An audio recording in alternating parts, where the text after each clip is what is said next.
Hello, and welcome back to another episode of Talking Tent, a Racebot TV podcast.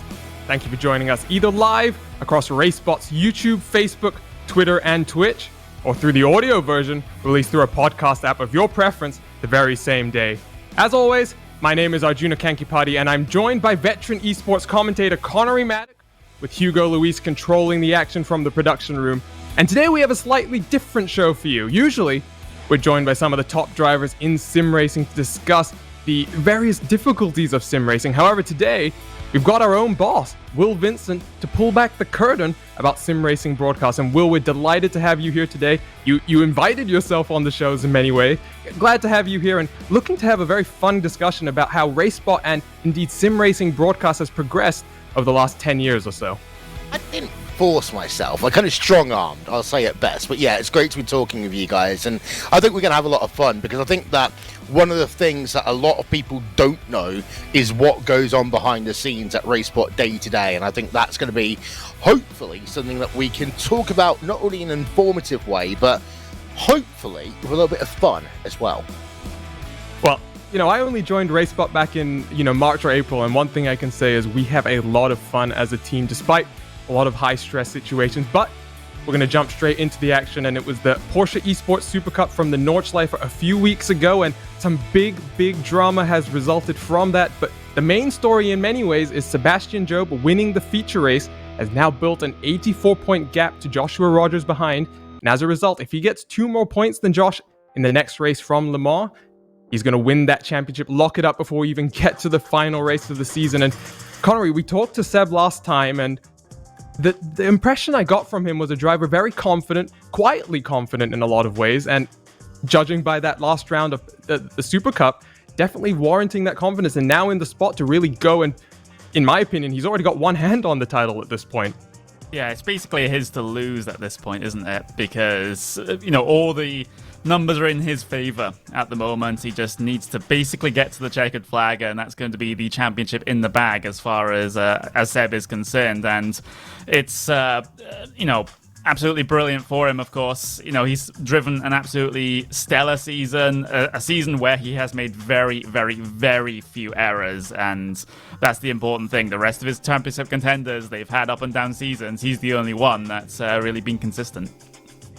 Yeah, and before we get into some of the difficulty that his competitors had, it was a strong race for the Red Bull Esports team in general, with Patrick Holzman getting his first win of the season, matching some of his wins in the previous year as well. But I think it was interesting, Will, the Nordschleife are not necessarily known for some people for the wheel-to-wheel action, but throughout, both the feature and the sprint races, we saw a lot of good fighting, and Patrick with a very, very bold move that almost caught his teammate out as well. I mean, let's be honest here, Arjuna. We've got 2 tracks where Porsche put their car to the test. One of them was Circuit de la Sarthe for racing. The other one is the Nordschleife for hot lapping. So this car is always going to be good around the Nordschleife. One thing that really caught my eye was just how close over a long lap the drivers were together. And I think that meant that because this was the most mentally difficult race of the season, any little slip up, there was a driver automatically there to try and take advantage. I want to say one thing about Holtzman. Great for him to get a victory, and I think that I don't want to draw too many Red Bull comparisons, but Pierre Gasly and Patrick Holtzman, sometimes you can possibly call them as one and as the same, and talk about how, they have their rise and their falls over their careers.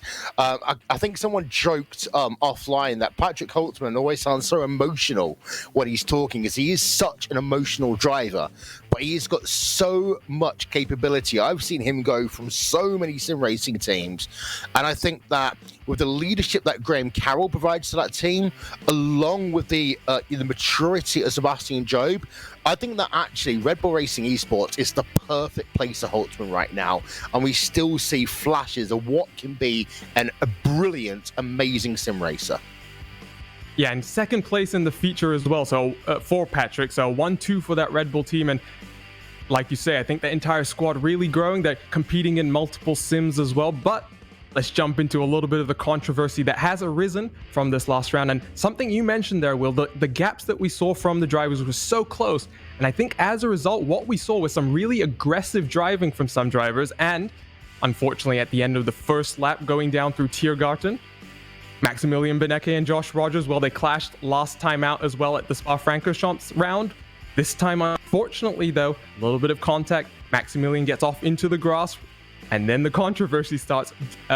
Contact was made with Joshua Rogers, but Connery, some drivers are claiming it was intentional, whereas others are just saying, Max was in the grass and lost all control of the car. And, some other people have also said that Max's inputs may have prevented it from being a slightly bigger crash, bottlenecking that road.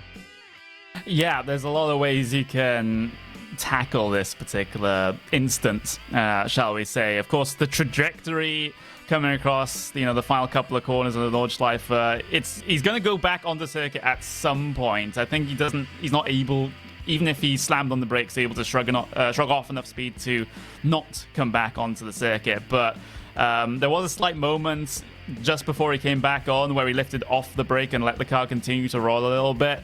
Again, I don't really think it's enough to say he was intentionally wanting to cause Joshua Rogers to retire from the race at that point. But I think that because of the sequence of events that happened there, he probably also didn't want it not to happen either. So if you know what I'm saying, I don't think it's intentional, but he doesn't feel bad that it actually turned out pretty bad for Josh. Connery, we have something. I'm a case officer. In my other life, I'm a university lecturer, and one of my roles is I'm a case officer for academic and general misconduct. And we never say that something is clear cut. We base it on what we call the balance of probabilities. And I think that, again, this was a really hard call for Tyler and the entire administrative team over working race control post-event to make. It's based upon the balance of probabilities. I'm not going to go and say that Max Bennett did that intentionally, because A, it's not my place to do so. I don't want to be showing bias towards other drivers.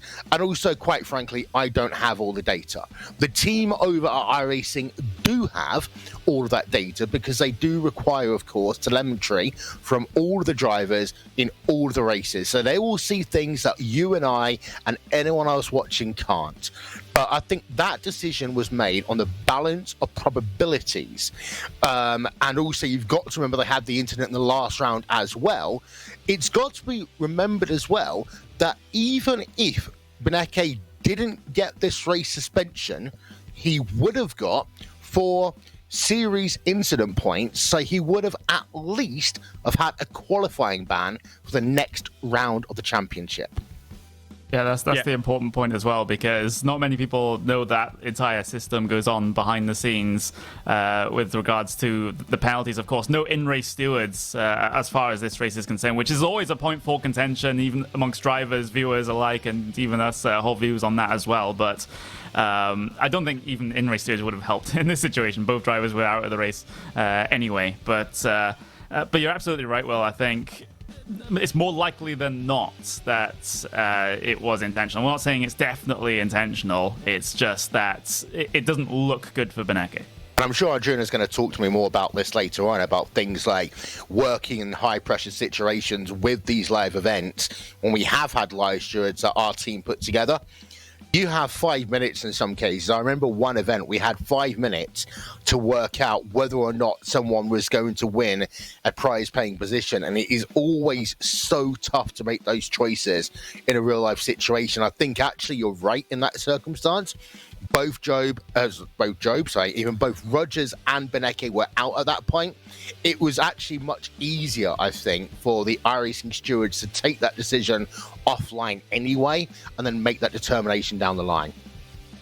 Yeah, and there are some ways that you can look at this from the decision making, right? Because Connor, you say a lot of people don't actually understand, because a lot of this happens behind closed doors, and it was revealed thanks to some sources who leaked the penalty document publicly that Maximilian Bennett has indeed got a 1-race suspension. Now, he does have the ability to appeal that, but like I think both of you are pointing out, the iRacing stewards, they have the telemetry, and I'd be surprised to see that being rescinded. But I think one point I just want to ask you specifically, Will. This is a Maximilian Bennett who last year was fighting so hard for the championship, and we saw both him and Rogers compete hard but fair, I thought. No, there wasn't really any contact or anything. I think this season it's been a little bit more frustration for the entire Redline team, and I don't want to say that Max shouldn't have been fighting that place, but you go down into Tiergarten, which is a very difficult corner even by yourself in that Porsche Cup car. Now you're going too wide, you're risking the wrath of the internet gods, if you will, and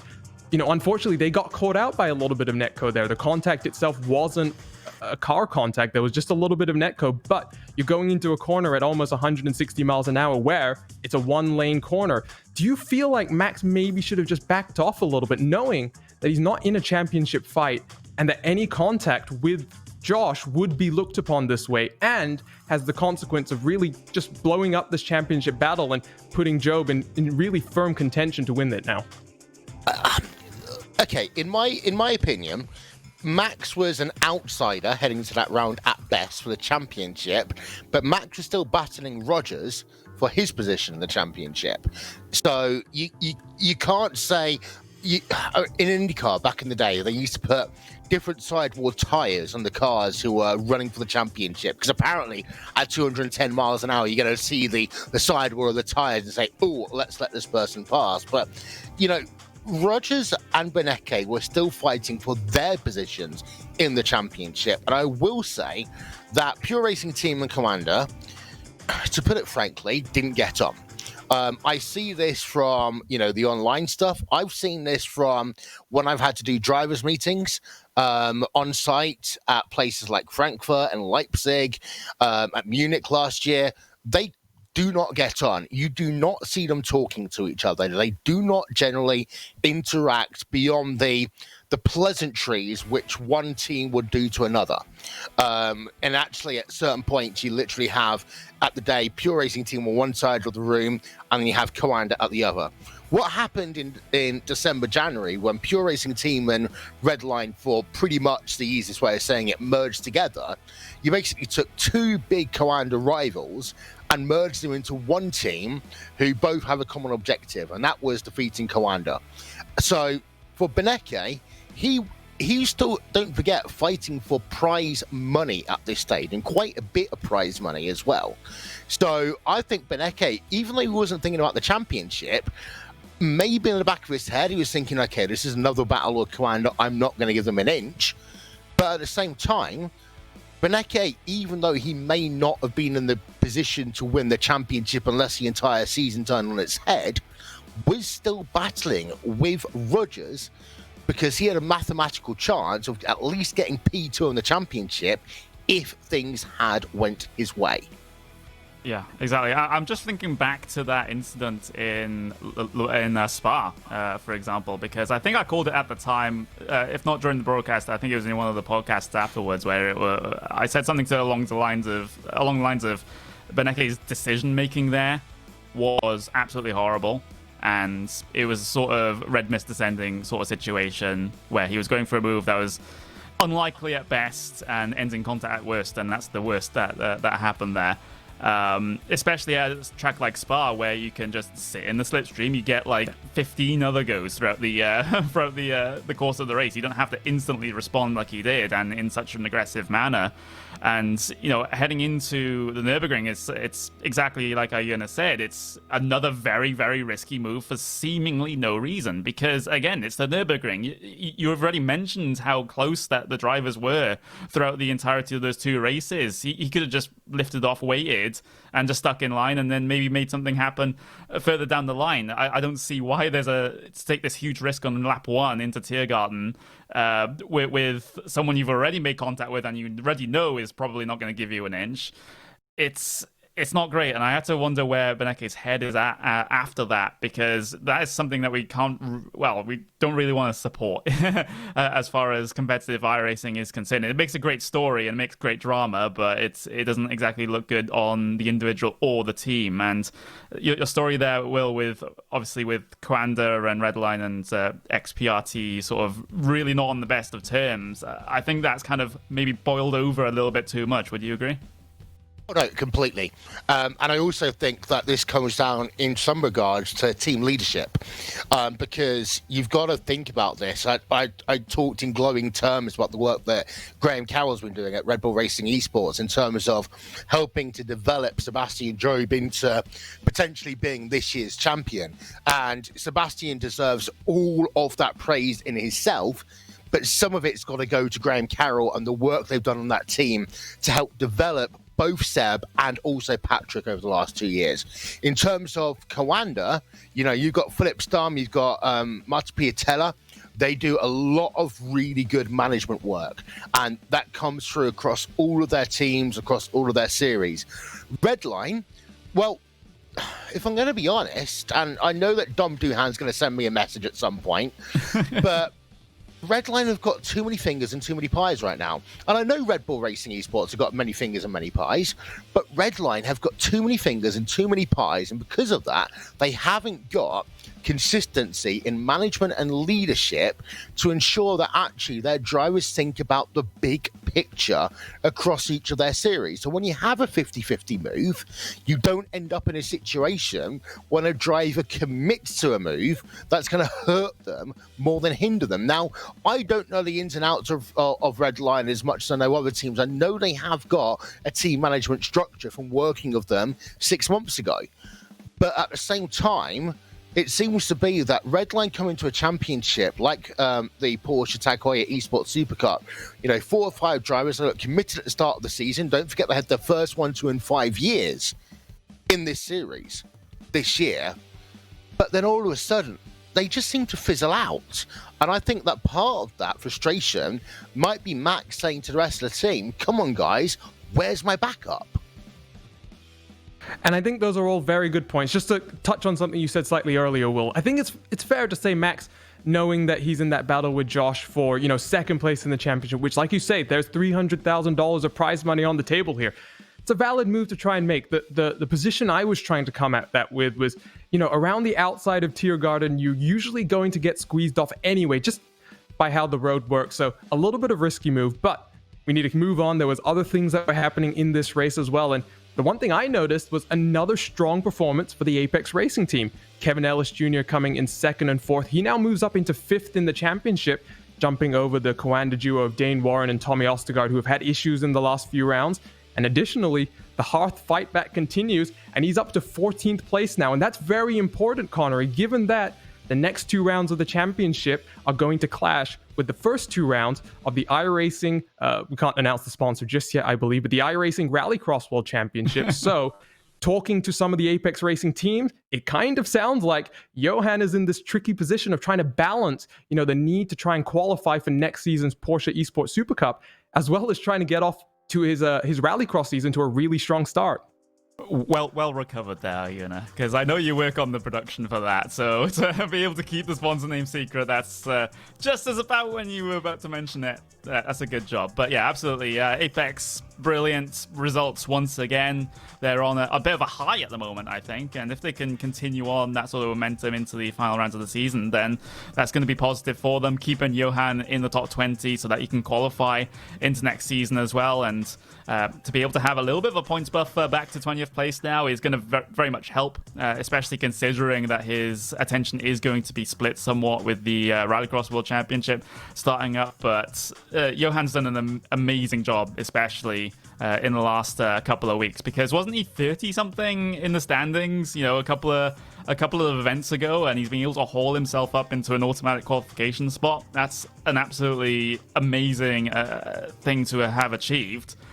Especially when there are some drivers that have had a horrible, let's see, I'm just scrolling down, the likes of Gregor Hutu, you've got Marin Cholak, you've got Vollmeyer down at the bottom of the standings as well. They all give up before the halfway point of the season because their seasons weren't going so well, and Johan's just proved that no matter how bad your first half of the season gets, you can still get a top 20, you can still qualify.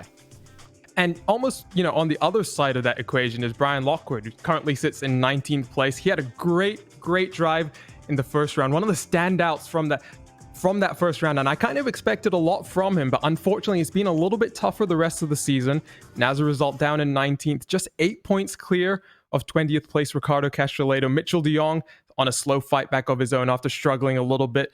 131 points, so he's still in that relegation fight as well. There's still a lot of fighting to go further back in your field as well. There you can see the full standings. So there's an interesting group of cars here. You've got a few Coanda cars. You've got the Red Bull Esports driver Patrick Holtzman. You've got Vendaval's Joshua Anderson as well, rather. Then you've got some of the Red Line drivers further back. And Will, this is a series where everyone wants to be at the top level. And, I've talked about the qualifying series over the past few weeks. It's one of the toughest qualifying series, with drivers often needing upwards of 7,000 I rating just to even think about making that top split of the qualifiers.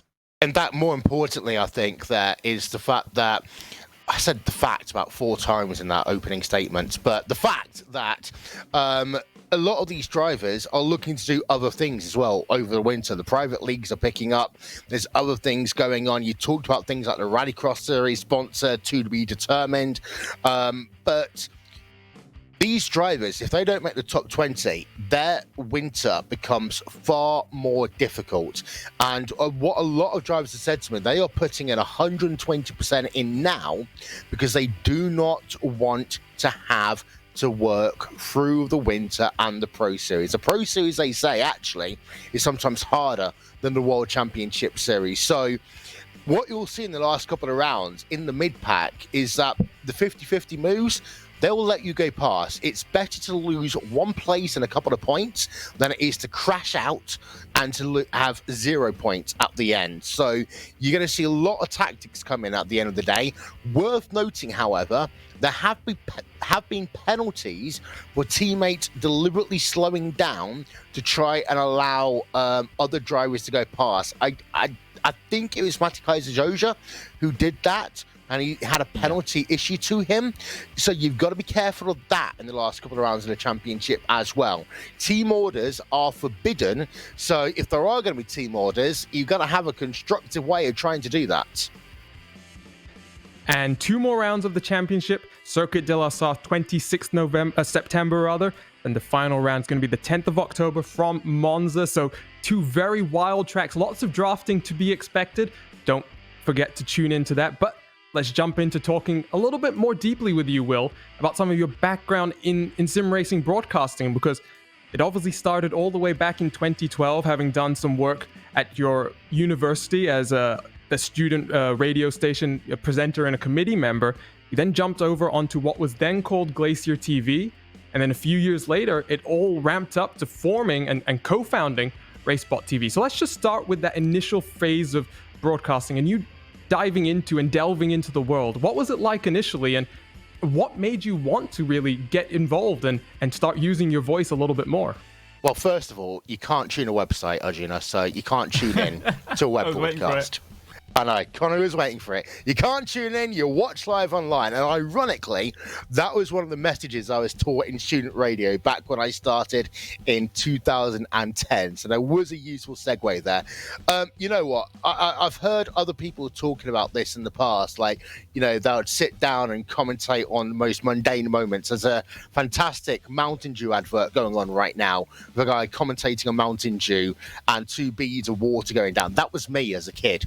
I got paid as a kid to do commentary on random little football matches that was going on, and I remember when I was about 9 years old, my adopted father said, you know what, one day you should try and make some money out of this. Now, even though I haven't talked to my adopted parents in getting close to 15 years, well, Daddy, guess what, I did something with it. It's one of these things I've always had in my DNA. I met my hero, Murray Walker, I think in 2010, because this was the first year that he started to take some time off from doing Grand Prix commentary. It was great talking to him. We were stood by Michael Schumacher's 1998 Ferrari car, and he basically said to me, look, you might think that I'm your hero, but actually, you know what? I've got many heroes before me. There'll be many heroes after. Make your own image and make your own destiny. And when I actually started university, I was kind of bored and a little bit lonely, to be honest, because I was a mature student. I hated most of my classmates. Thankfully, I don't talk to them, so they're not going to see this video or this podcast. Hated most of my classmates. So I got into student radio, and student radio was the best thing I ever did at university. Had the chance to, go and broadcast on air, act as a committee member. Ironically, I was in a committee meeting when I first saw an advert for iRacing. It was Dan Weldon. This was back in 2010. Dan Weldon was doing an advert for iRacing, and it was like, come and join this brand new great platform. And I signed up to iRacing. And back then I'm racing on a laptop and a gamepad, because that's how poor I was at the time. And eventually I got to the point where I started to actually really get into iRacing. And then I formed a sim racing team, the infamous, if any IndyCar fan will know, the infamous Team Afterburn. And then from there, I wanted to get a couple of broadcasts done, which basically fell through because the broadcast company who I'd paid the grand total of $35 to decided to tell me that they wouldn't do it 24 hours before the broadcast. And I tried to find a way of doing it ad hoc. That didn't work. And then we had the tragedy in 2011. That was Dan Weldon passing at Las Vegas. And that was the first time that I really thought, okay, let me try to see how I could do a broadcast. And then I worked just how difficult it was to do that. And so back then, I mean, obviously today we've got a very nice production flow, and we can get into that a little bit later. But what was the broadcast flow like back then? Because obviously the idea of a production feed and things like that probably didn't exist. So no. I'm guessing one person is producing the broadcast, changing the cameras, and then maybe all the other commentators really have to figure out what's going on based on other things that are happening on track, I guess. So back when I started, there was really, and this is before I joined Glacier, there was really only 3 broadcasters. PSR TV, who of course had the World Championship Series for many years. They had a sub-brand that went with that as well. There was a company called RSTV, and then there was simrace.tv. And back then, the only way that you could see what the producer was seeing would be basically to connect to the same server via TeamViewer and see exactly what they were seeing on TeamViewer at the same time, which basically meant you got 1 frame per second if you were lucky. And I say this, I've had high-speed internet for 20 odd years, and even then with the old high-speed internet of 80 megs a second, you'd still get 1 frame a second on a good day. When I started Glacier, I started with Glacier back in their very early days. I think I was their 3rd commentator to really join. I was working with Marius Gonnenbeck, who, interestingly, I've come completely full circle with, working with Porsche, so I'll talk about that a little bit later on. But when I started working with Glacier, the issue was that we had 2 producers, Yoni Bachman, who spoke pretty good English, and then you had another producer, who I won't name, who spoke very little English. So Yoni Bachman, basically, we came up with a circumstance where I would basically talk, and he would put the cameras on to what I was saying, and I'd be clicking around in iRacing, figuring out what I wanted to talk about, and then he'd change the cameras around. The other producer, basically, will just show whatever he wanted to. It'd be a bit like the Italian Grand Prix back in the 1990s, when the Italian director would basically just show the Minardis and the Ferraris and the 40s because they were Italian cars and not care about anything else because they didn't really care, didn't really know, etc. And that was the circumstances we had. And the first couple of years of Glacier were difficult. That was one of the main reasons it was difficult, because of the fact that there was no real synergy between what was on screen and what was actually coming out of the commentators' mouths. And because we couldn't actually see what was on the screen, we couldn't even adapt to talk about, the little intricate parts of the graphics, the little integral parts of the maneuvers, the replays, and so on and so forth. And I think 2012 was a very, very difficult year, not only because I think at one point of the time I was doing 3 broadcasts in one night, back to back to back, which ironically was the reason why the Global Sim Racing channel started.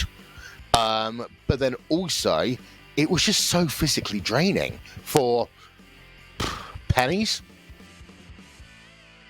And I think one thing that people don't really appreciate is that broadcast can be a really draining thing because you need to maintain that level of energy for the entire broadcast. And at Racebot, we're known for doing endurance events nowadays. You know, those 6-hour broadcasts, and you know, Hugo behind the desk has had, I think, 18-hour stints in the past as well. 3 back-to-back events must have been really tough. So at this point, this would have been, I guess, 2012, 2013. Is this when you started thinking about maybe the opportunity to form Racebot with others and to maybe professionalize the industry, as it were, back then, a very small burgeoning industry, a little bit more? No, not originally. There was a sequence of events, basically. As I say, the start of Glacier, I was doing it because basically I enjoyed doing it, and I really wanted to try and make broadcasting a thing. Because in 2012, again, Maximum, I think at that point you had the forefather to LSR TV, who had started getting into the game. I forget, ETV, I think that was their name. So there was only about 3 or 4. I'd say Global Sim Racing Channel was the 5th to come in, because by the time I got to their series, the Blondies MX5 Championship at 2 o'clock in the morning on a Sunday morning, I was absolutely toast. And eventually Global Sim Racing Channel was set up because of just how drained I was by the time I got to that broadcast. And frankly, they not only wanted, they deserved something better. But Racebot TV was a series of co-connected small things that all came together at once. So 2012, we had got ourselves the opportunity to show the Pro Series for the old World Championship Grand Prix Series. That then allowed us to show the races bar race number 1, 2, 3, and 4, I think, in the 2013 iRacing World Championship Grand Prix Series. So the first races were done by PSR TV, and then then Glacier became the first broadcaster ever, apart from PSR TV, to host a World Championship broadcast. And we did the 2013 World Championship Grand Prix Series. That all went well. It was a tough year. We were developing, we were moving forward. And then there was a couple of incidents that went ahead. Some of them created some difficulties of iRacing. I don't think that will be appropriate for me to go into detail about the context of them, but I basically had a phone call from Tony Gardner, and he said to me, look, we really want you to carry on being the lead commentator for this series, but they didn't want to work with Glacier TV anymore.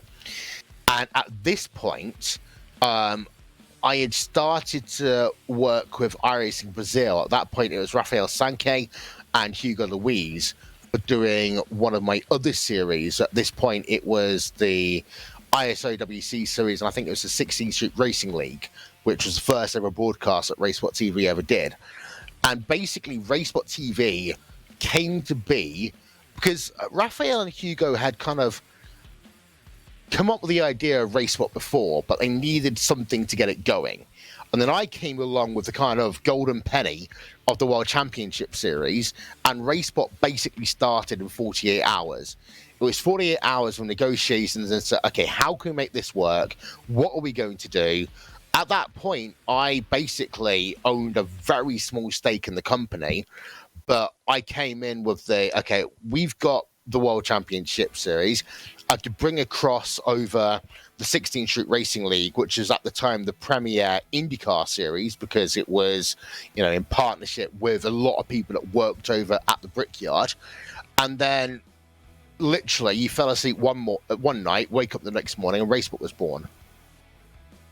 Interesting. So at the start then, it kind of sounds like not only did they need the World Championship Series, but, Hugo and Rafael are both producers from what I understand. So in many ways, you are the voice of sim racing nowadays. You've even made appearances in a YouTube video very recently in an F1 meme. But it sounds like your voice also is what ended up being that foundation for Racebot to really kick on and start to work towards the entity that it is right now.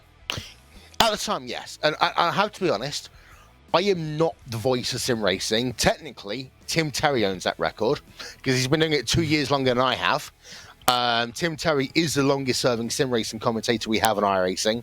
And I would hate for anyone to put myself above Tim, because Tim does so much good work, not only in terms of the eNASCAR stuff that we do, but across motorsports in Canada. So, I mean, Tim is the voice of sim racing. You might want to call me the voice of Racebots if you really want to boost my ego a little bit.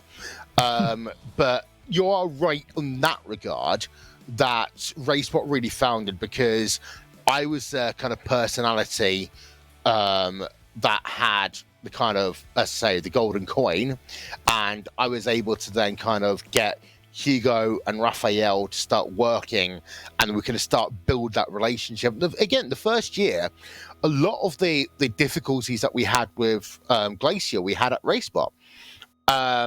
Hugo, we know, he's very good at understanding English.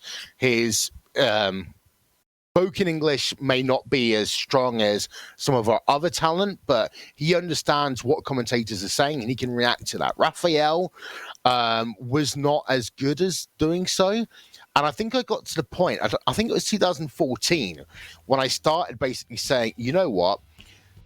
If I was to produce and commentate at the same time, then no one can complain, because the commentary and the pictures that are seen, because I'm basically commentating on what I'm seeing, and what I'm seeing is also going out to the viewers. So in 2014, I started actually making that transition to being a producer and a commentator at the same time. And I think that's when we really started to recognize the value of things like production feeds and start really understanding the fact that in order to make a broadcast work well, there needs to be a really good synergy between the kind of front of house crew and the back of house crew. And that's kind of the mantra that we've really started to take forward to today. Hugo and I say we've been working together for what came close to 7 years now, over 7 years. And I think one of the biggest mantras we always said, rule number one, is that it's never always going to be what you see on screen. It's always going to be what the commentators are saying. But there needs to be that synergy between picture and audio. Yeah, and obviously now we've got ways to do that. In many ways now, we're trying to professionalize our entire broadcast workflow in ways that, especially with the lockdown that's happened over the last few months, a lot of esports that typically would have big arena shows have had to make that transition to a more remote type of broadcast like we do, because obviously you were in UK and then you have Hugo and Raphael down in Brazil. And I just wanted to ask then, between, let's say, 2014 and 2016, the first 2 years of Racebot, you obviously have the iRacing World Championship Series, but at what point did you guys start to add, more members? Because you go from having, I guess, 3 or 4 people on the team to now we've got, about seven and a quarter producers, as we often like to joke, and countless commentators now at this point. We've got very lucky that we have a wide range of broadcasters to pick from, in terms of matching them to different series. So over those 2 years, how were you trying to grow Racebot as you saw, sim racing start to grow a little bit more? Because I can just say from my experience, I jumped into iRacing at about 2015, but I got into it seriously in about 2016 and 2017, and that was fundamentally because I saw a Racebot broadcast and I said, I want to be in one of those one day. So how did that work in 2 years? How were you trying to grow the company? Because it sounds like you started with a small stake in the business, and now obviously you're one of the 2 main people running it. Yeah, Raphael ended up moving back to do stuff with IRB esports and iRacing Brazil and all that sort of stuff. So basically, I think Hugo and I, this is the important part, Hugo and I have a really good relationship because of the fact that I can be the person to go and talk to clients, the person to go and make the deals, and Hugo can make it work for me. If I was to be the person in charge of coming up with all the settings for ATVO, coming up with all the graphics and all that admin stuff, then Racebot would have been dead 5 years ago. Hugo basically makes me look good, and I can basically just be a salesman. Ironically, I came from a sales background before I went to university, so apparently all that time trying to sell fake electricity to people actually worked. But the interesting thing about our growth was that I think we've only really headhunted about 4 people ever. most people come to us. And when people come to us, they come to us for one of a couple of reasons. A, they just want to join our team and they want to have fun with us, and they kind of see what we do, the fun that we have, and they want to be a part of that. Great. There are some people who basically see what we do because they watch a World Championship broadcast and say, I want to do that. And when you tell them, well, that's great. You can do this stuff, you kind of can't do that right now. And then they start getting a little bit angry with us. And that's when I have to put on my negotiation and occasionally write 4,000-word letters to people explaining my decision-making processes. And then we also have people that come to us because they see a kind of gap in what we're doing and they want to try and fill that. And that's the most fun part of what we've had over the last couple of years. People that say, okay, you're doing this, that's great.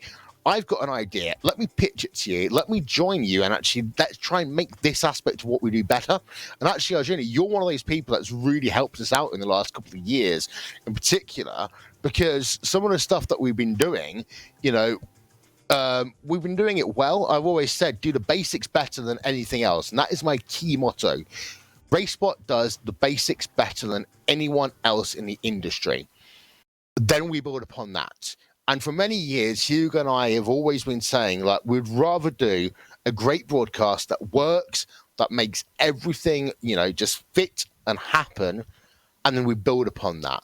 The last couple of years, we've been building upon that. But to go back to your previous point, 2014 through 2016, I think the biggest things that we really did is we were lucky to get some great partners. 2K World Cup, we've been doing them for God knows how many years. God knows how many Super Bowls I missed. Thanks to them. Thanks, Philippe.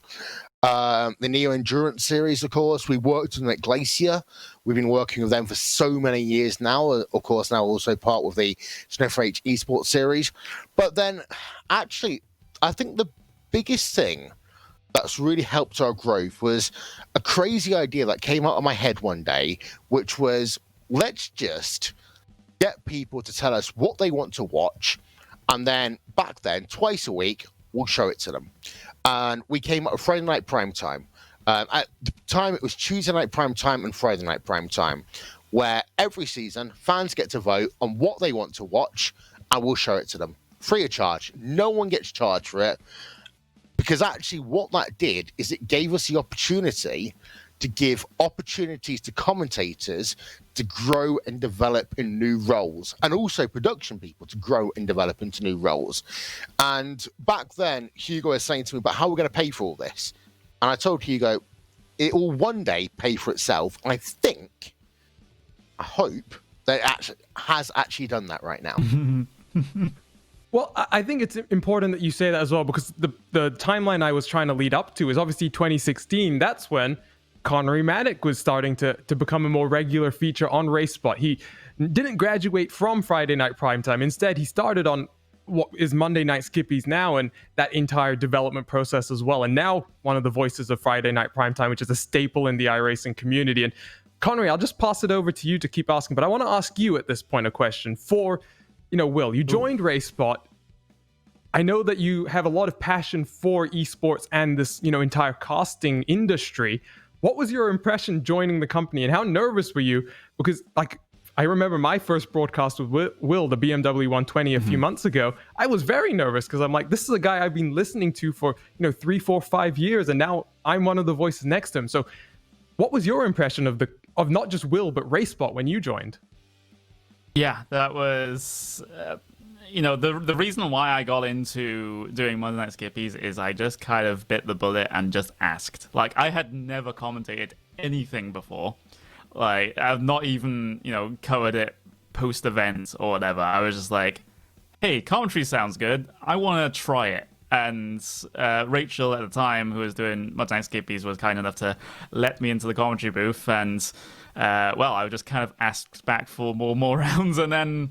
Of course, everything snowballed from then on forwards. But I think I can't remember if it was my second or third sort of event for Racebot was actually one of the primetime events. And obviously, taking a couple of seasons doing that with Will as well was a great development opportunity for me. Because, like you mentioned, Will has always been on on the top of iRacing broadcasting for a good while. At that point, doing all of the World Championship stuff and basically being thrown into the deep end as a pretty green commentator, having to synergize with someone who's, for all intents and purposes, a veteran, is well, you learn very quickly. I think is probably the best way to describe it. And I hope I'm not stroking your ego too much here, Will. But I do have to say that you've really kind of shaped me into the broadcaster that I am.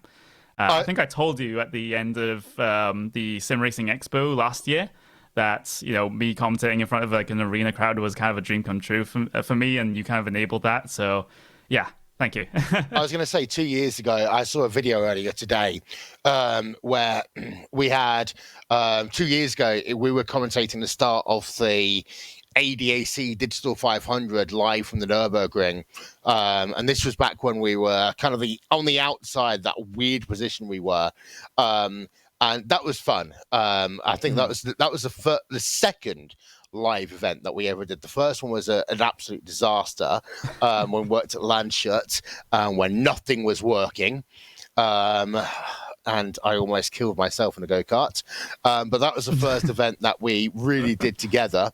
And again, I think that I still remember you hugging me after that, after that event at Sim Racing Expo. Because actually, I will say, that was probably, in terms of commentary and live event and everything that we did together, that was probably one of the greatest events that we have ever done. I was really proud to actually work with all of our team, and of course we got Hugo to come out to that one as well, and it was really fun to work with that. And I think to go back in time a little bit, Arjuna, I think this was 2016 was that kind of point when I started to realize that we've got so many great people coming in. And one of the issues that we've always dealt with at Racebot TV, and I think a lot of our commentators still feel this now, is saturation. We've got a number of series. I think we commentate and produce more series than any other broadcaster week to week. But there's only so many commentators you can put on a broadcast. And, we've got our developmental series that we do, things like Friday Night Primetime. And we have the other events that we do for fun that we can get new commentators into. But one of the issues is it's a bit like the NFL or college football. You get to that point when new people kind of have to wait for the old guard to either get out of the way, get bored, so on and so forth. Yeah, and of course, there's always an element of that. It's kind of like the corporate ladder in a way. It's kind of you're just waiting for the guys above you to just sort of move on, where then you can fill in the gaps. And there are obviously some people that get quite frustrated that they're not progressing as far as they perhaps think they should, of course. But you said before that you have this whole sort of detailed thought process that you have written out to someone before about how you actually make those decisions, because sometimes it's a very, very tough decision, because in a way, you're kind of the arbiter of, who sometimes gets to go on the broadcast, and in some metrics that might even affect their future work. How do you actually come to a decision that is sometimes particularly tough like that? Simple answer is teamwork. I'm a huge college football fan. Chris Farley, Kirktree, they are the best commentary team in the world, because of the fact that they can bounce off each other, they can draw upon each other, they know when to stop, they know when to start. And watching Saturday Night Football, or for the first time ever, Monday Night Football, they did the second game, or the first game, depending on how you want to call that, this past Monday. Like, their broadcasts are absolutely flawless. Week on week, year on year, absolutely flawless. And at the end of the day, sometimes when you do commentary, you don't want people to talk about you.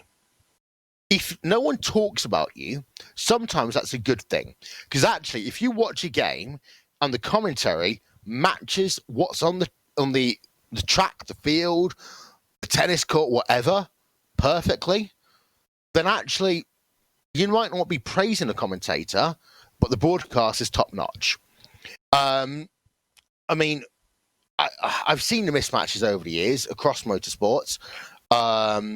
There's always the old famous ones of the old Murray Walker and James Hunt before they actually finally became friends.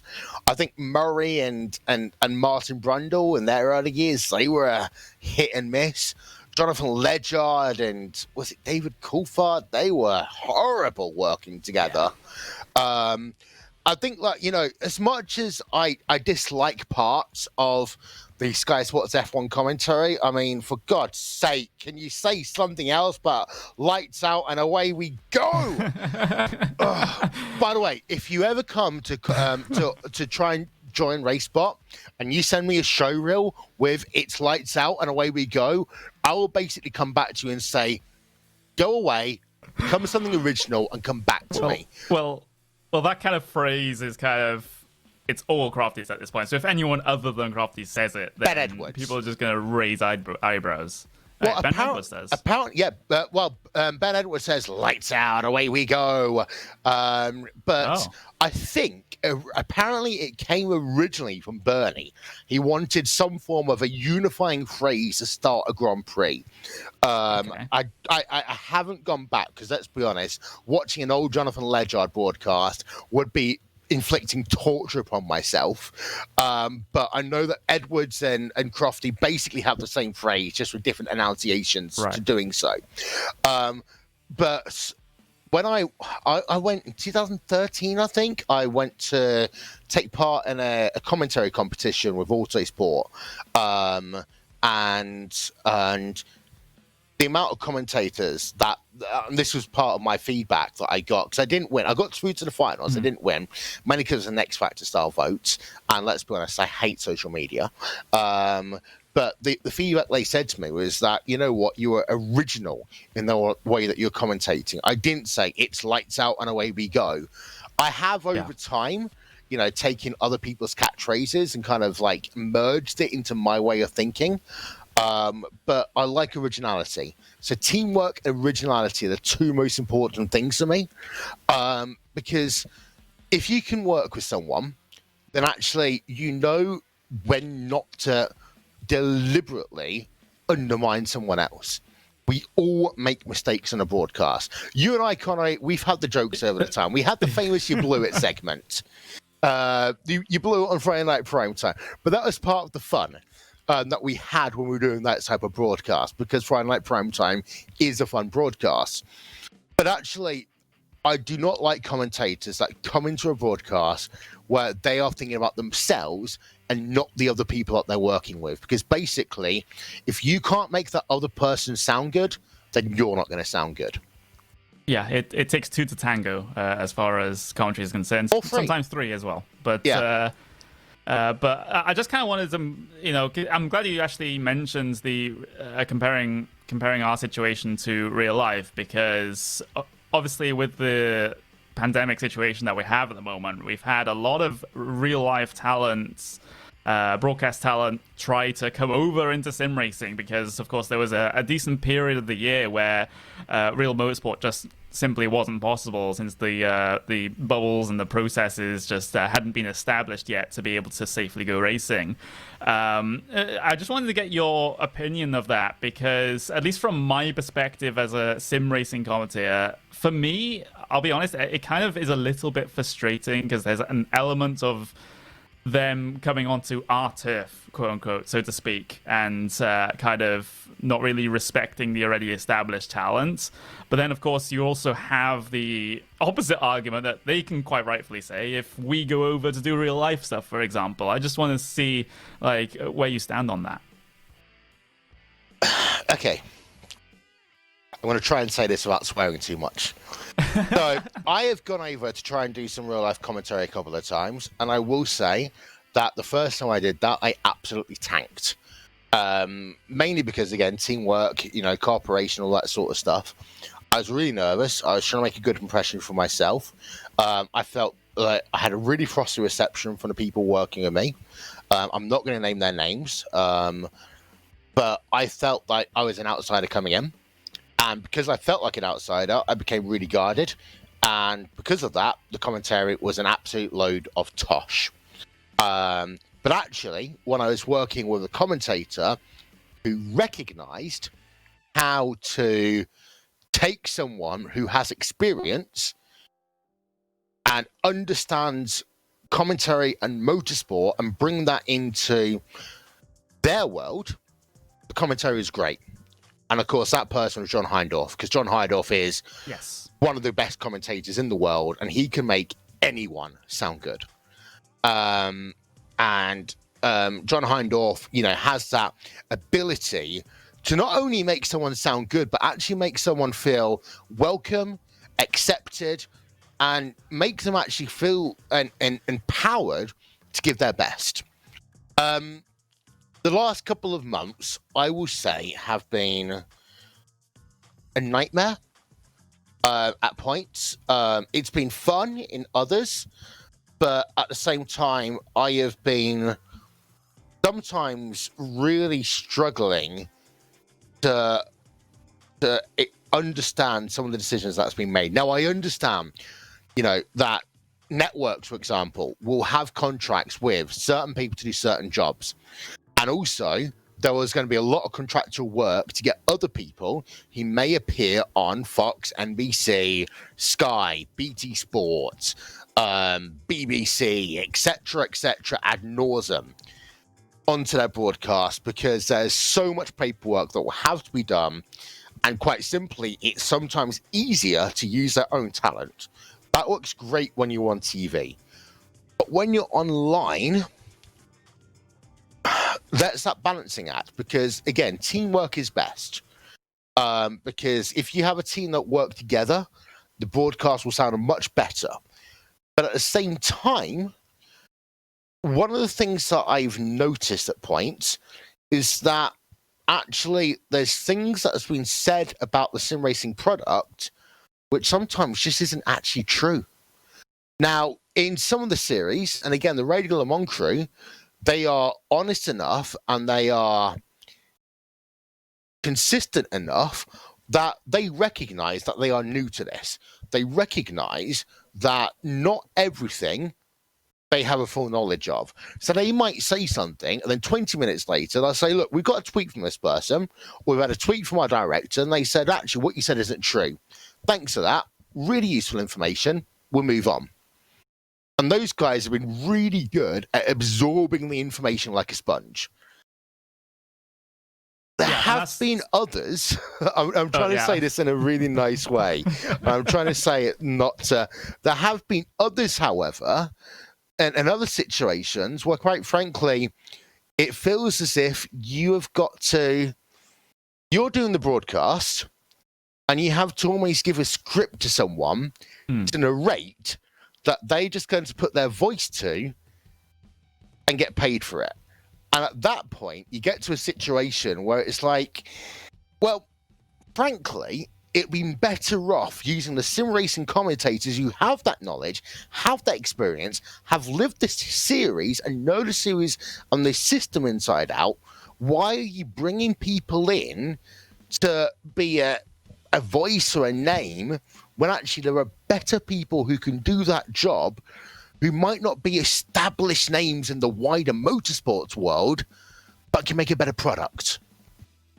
Yeah, and I know you've always been a zealous advocate for of course, the existing Racebot commentators when it comes to those events. But obviously, sometimes your hands are tied a little bit, like you said, with contractual obligations behind the scenes with certain series and certain broadcasters as well. So I realize that it's not always entirely possible to have like an entirely Racebot, shall we say, broadcast. But it's sometimes it feels like I've been in a dungeon in a very shady establishment, my highest tambour around my back, being whipped into shape, being told this is what you must do, this is what. But you know what? At the same time, we've had some great experiences, and I mean, yes, there have been some times it's been really testing for myself and the entire commentary team, and I will have to say that there have been some times when I've literally thought, do I actually want to go ahead of us doing this project? Because I am fed up of pissing off our commentary team because of the fact that every time that this big event comes up, they are not being respected for the work that in some cases they spent 5+ years doing. But at the same time, we've done some great work, some amazing work over the last, 6 months. I mean, we had more viewers than Alicia Keys for a Verizon Pay It Forward live event. That is something to shout about. And that is the perfect segue, Will, because I was just actually going to bring up that event. It's not just the relationships over the last 6 months, of course. It goes back 2 years, the relationship with Porsche and BMW and doing, Racebot live events for them as well. We talked about the ADAX Sim Racing Expo and the race they do there, but we had the Porsche Summit, I believe that was in Frankfurt. Then we had the BMW Munich event last year. That's going to be coming back this year. And it all culminates in this last 6 months where we have VCO. We had that event with Verizon, and I believe you said this publicly, so I'm going to go ahead and say it publicly as well. There's opportunities in the pipeline for Racebot and the commentary team to jump onto some real motorsport stuff now as well. Yes. So I'll go back a little bit in time. So Sim Racing Expo, we've actually been working with them for about 4 or 5 years, but mainly it was virtually. The first year, I remember Hugo and I tearing our hair out, what little hair I still have on the top of my head anyway, because of the fact that we had rigs set up, rigs 1, 2, 3, 4, 5, 6, 7, 8, but we didn't know who was in which rig. And we basically had to, on the fly, get someone to take a photo of what they had as rig numbers and names and put that into a CSV file to make our overlay work. And Hugo right now is in a cold sweat, I imagine, remembering that situation, because it was probably one of the most stressful days we've ever had. We worked with on site for the first time with Fanatec for an event. So the event didn't go very well. We were underprepared, but actually, you know what? The first time we do something, don't expect it to be a success. You learn from that. We learned from Landshut. We went to Sim Racing Expo, and thankfully for Sim Racing Expo, we had a great team who were working with us, and that gave us the opportunity.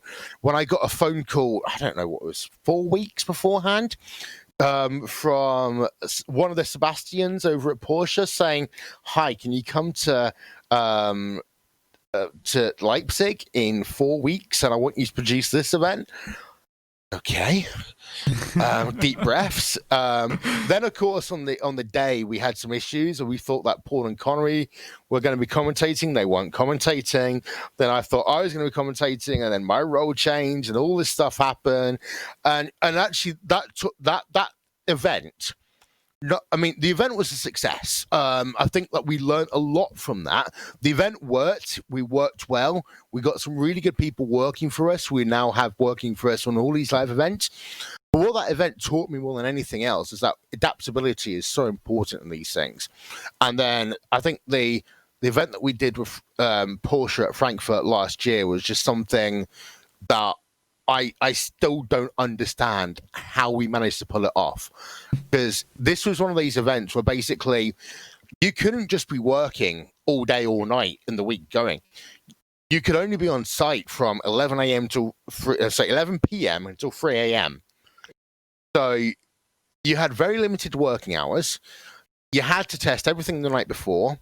Our crew were working on 2 hours sleep, but we managed to basically make Porsche's first ever live esports event to the public a massive success. And I actually still have the calendar on my wall that Porsche sent me at the end of the year, and the card from Sebastian is in my drawer of useful stuff that I need to refer to when I'm feeling sad. And Munich last year, we had our own issues with Munich, which we're addressing for this year. And yeah, we are going back to Munich. And also, you're right, we are in a position where hopefully we'll have the opportunity to do some more live commentary for our partners. And I think that's going to be an amazing opportunity. And I think that whilst we've had the last 7-8 months where we've had other people coming into the sim racing world, I think at the same time, more and more people's recognize Racebot not only as an esports producer, I don't know what the caster, if you're going to use the technical phrase. Wow, you used that word.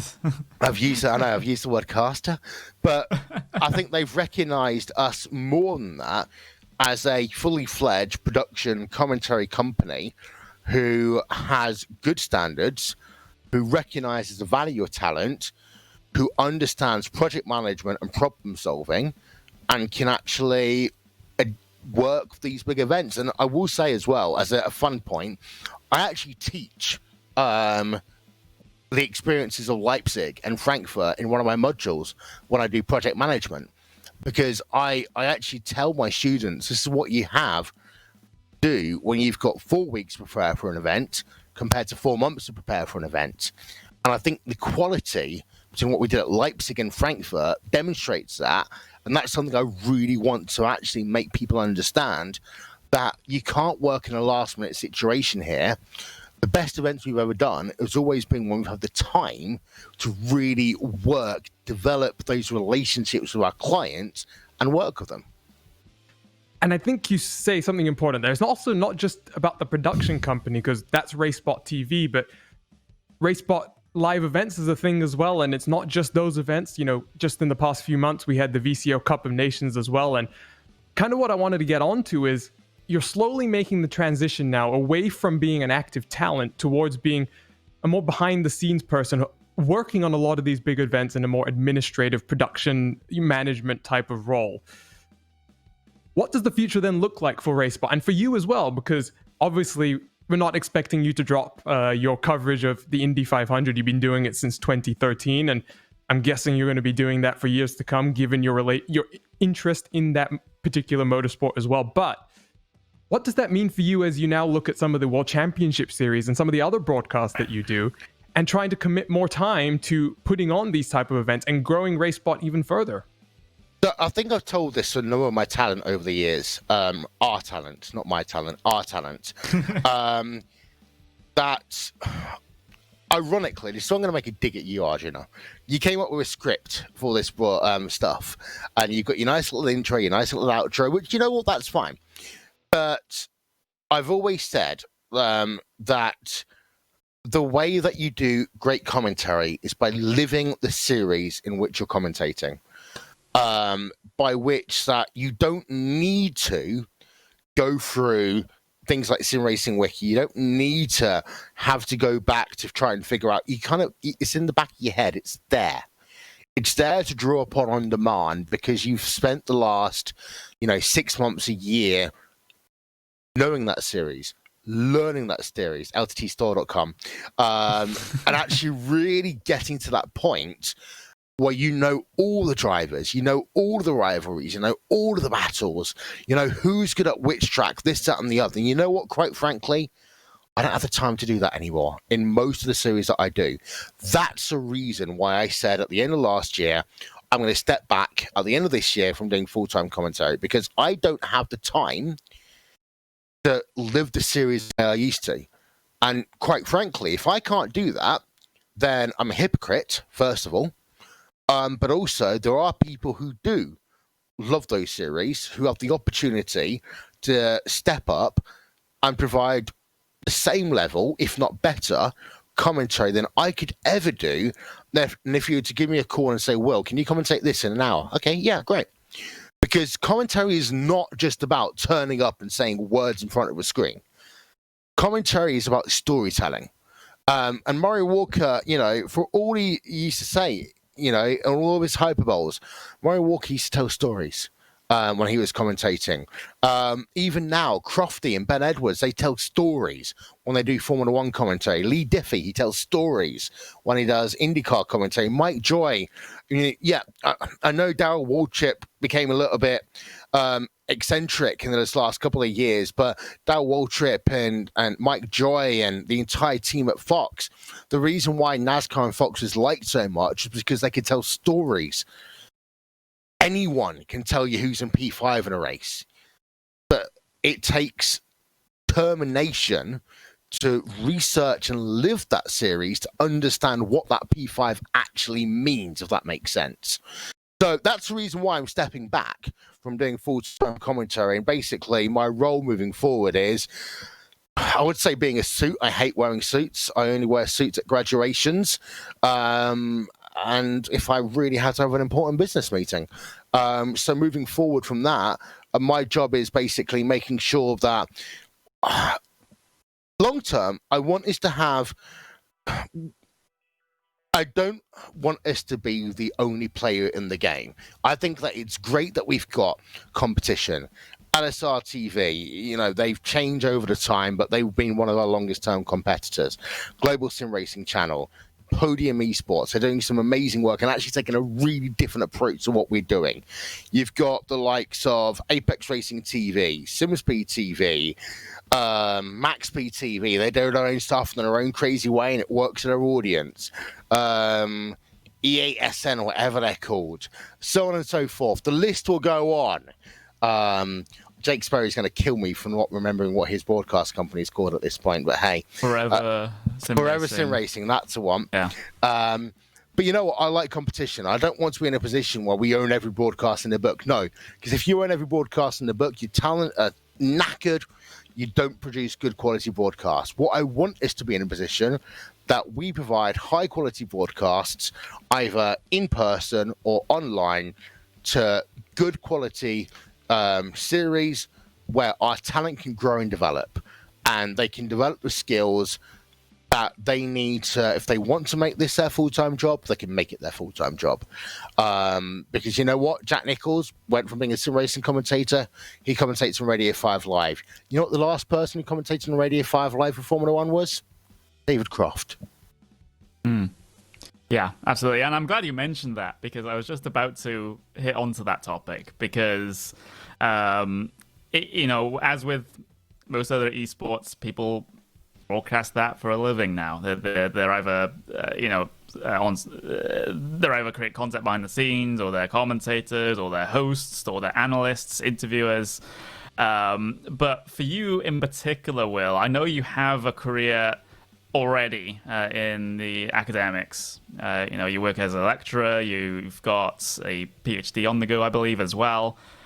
So is there a universe where you actually just sort of put that even more to the side and go full race sport, or are you still committed to your main career and you're letting other people make esports their thing? Time and money, simple as that. At the moment, I'm kind of in a position where I can keep two jobs going simultaneously. And again, the reason why I'm stepping back on the commentary is because of the fact that my big future for Racebot doesn't need me to be a commentator commentating on every single series. To answer Arjuna's question a little bit further, because I know I didn't really answer it, you probably will still see me hosting things like the Porsche Tag Heuer Esports Super Cup, if I'm allowed. I will still be doing the Indy 500 until such a time that someone wrestles it away from me. And by God, if that happens, I'll do my own version of it anyway. And there's still going to be other stuff that I want to be involved in as well. But it's going to be stuff where I can do it in such a way that I'm, A, not detracting from what other people's ambitions are, but also, B, I'm actually adding value to the product, because there's no point in me just being there because, oh, look at me, I'm Will Vincent, I'm this commentator that's been here for... It means absolute jack all, realistically, because the best person for the job is the person who can actually create the most compelling storylines. In terms of moving forward, time is always, one of those difficult things. Balancing my time is always fun. Of course, I'm married now, haven't got kids yet, thankfully, at this stage, because I don't know how I'll juggle it after that. But I think that at this stage, it's really about, if I can get Racebot to a situation where we could be turning close to £500,000 a year, then yes, I would probably, focus my entire attention on Racebot. That won't happen for at least another 2 years, unless we were to get some great partnerships, and I could rely on some long-term partnerships from some long-term partners that would allow us to do some really innovative work. Then I will still be having to work two jobs to make Racebot develop at the rate that we're currently going. Well, there we go. I'm just going to jump in, Will. If you ever want someone to wrestle the Indy 500 from you, I'm here. I'm waiting. Just give me that opportunity and I'll do that. But one final question before we wrap up here. We've talked a lot about the past and the future. I'm just curious now, you look back on all these years, it's 12 years of iRacing, about 8 years, I guess, of sim racing broadcasting for you. What's your most fun memory? Because we've talked a lot about some of the live events, you coming to California, meeting up with Randy and Hugo as well, and all kinds of shenanigans going down there. It's clear to me that a lot of this has been the relationship. So that's what's kept you interested in so long, is your relationships with good people. And for example, like Hugo, I know that you guys disagree fairly often as well, but ultimately you realize that you can come to that agreement and work together. So just what's the most fun memory that you've got over the last 8 years of broadcasting? I'm gonna split this into two. I've got my fun and my best. My most fun memory was wearing a bathrobe, which I had to go and buy from Primark to do one of the iRacing Sports Center-esque commercials when I basically was told by Otto, who works at iRacing, to go and buy a bathrobe. No reason why, but go and buy a bathrobe. And of course, you all probably know the video that I'm talking about. My best memory was meeting Hugo for the first time. I'm not going to lie to you, I was a little bit drunk in Los Angeles, an 11-hour flight on Norwegian Air from Gatwick over to Los Angeles. And the infamous line that Hugo will remember right now what I'm saying, I basically almost got run over by a bus or a truck or something. I can't remember. And me just shouting, "Oh, it's okay. I've been to Vietnam. I'll survive." That's the clean version of that. Yeah, that's the PG version, because we've heard some other stories that are a little bit deeper. But yeah. Thank you, Will, for joining us. It was a really, really fun chat. We sat here for almost 80 minutes, talked a little bit about the pest race, then dived into the Racebot stuff a little bit more. Thank you for joining us. And, I know you're the boss, but it was really, really nice to have you here today. No, it's great to be with you guys. Thank you for all the work that you do on this podcast. Well, that's going to be it here for another episode of Talking Tense. Before we go, let's just preview another great weekend of racing action coming up live on Racebot TV this Friday. Tune in for the IndyCar iRacing series and catch the first race of a new season on Friday night primetime. Then on Sunday, we've got a triple header of racing action. It all kicks off with the BMW 120 from Road Atlanta and then finishes off with the European Sim Racing Masters making its return and the Porsche Sport Carrera Cup, which always delivers some of the best racing action on Racebot TV. Thank you to everyone who did join us live across Racebot's YouTube, Twitch, Facebook, and Twitter. If you aren't already, please do follow us on the channels and hit like on this video. If you're listening on your favorite podcast app, also go ahead and click the subscribe button and leave us a review if possible. It all helps. A big thank you to Will Vincent for joining us today. As always, my name is Arjuna Kankipati, and for myself, Connery Maddock, and Hugo Luis, we'll see you in 2 weeks' time.